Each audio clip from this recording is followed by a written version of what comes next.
Hi hello नमस्कार. मी तुमची मैत्रीण हर्षाली आज पुन्हा घेऊन आली आहे एक नवीन सायकोलॉजिकल फॅक्ट. आणि सायकोलॉजिकल फॅक्ट आहे over thinking kills your happiness. म्हणजेच काय तर जास्त विचार जो काही आहे हा तुमचा आनंदच नष्ट करतो आहे. तर बघा मित्रांनो, एक गोष्ट मनात ठेवा, ओव्हर थिंकिंग हे विचाराचं जास्तीचं वजन आहे, तर ते मनावर ठेवलेलं अदृश्य दगडाचं वजन आहे. आपण विचारांच्या वादळात अडकतो, पण हे विसरतो की प्रत्यक्ष समस्या ही छोटी असते, पण तिचं मनातलं रूप आपल्याच भीतीने खूप मोठं करून टाकतो आपण. मानसशास्त्र सांगतं, मन जितकं रिकामं तितका आवाज जास्त, आणि आवाज जितका जास्त तितकी शांतता कमी. मग ओव्हर थिंकिंग काय हरवतं?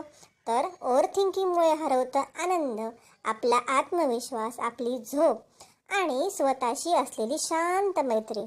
आणि मजेशीर तर सत्य एक आहे की आपण ज्या 10 गोष्टींची चिंता करतो ना, त्यापैकी 9 गोष्टी ह्या कधी घडतच नाही. पण त्या न घडणाऱ्या गोष्टींनाही आपण मनाने शिक्षा देत बसतो. म्हणून नेहमीच एक मंत्र लक्षात ठेवा की जे नियंत्रित करता येतं तेच करा, जे नाही ते मनातून सोडून द्यायचं. आणि ज्याचा उपयोग नाही त्याचा विचारच करू नका, म्हणजे मग गोंधळच होणार नाही. आणि लक्षात ठेवा, स्वच्छ मन म्हणजे शक्ती, शांत मन म्हणजे सौंदर्य, आणि न ओढवलेले विचार म्हणजेच तर खरा आनंद. मग काय मित्रांनो, आता लक्षात ठेवणार ना की विचार करा पण विचारांमध्ये हरवू नका.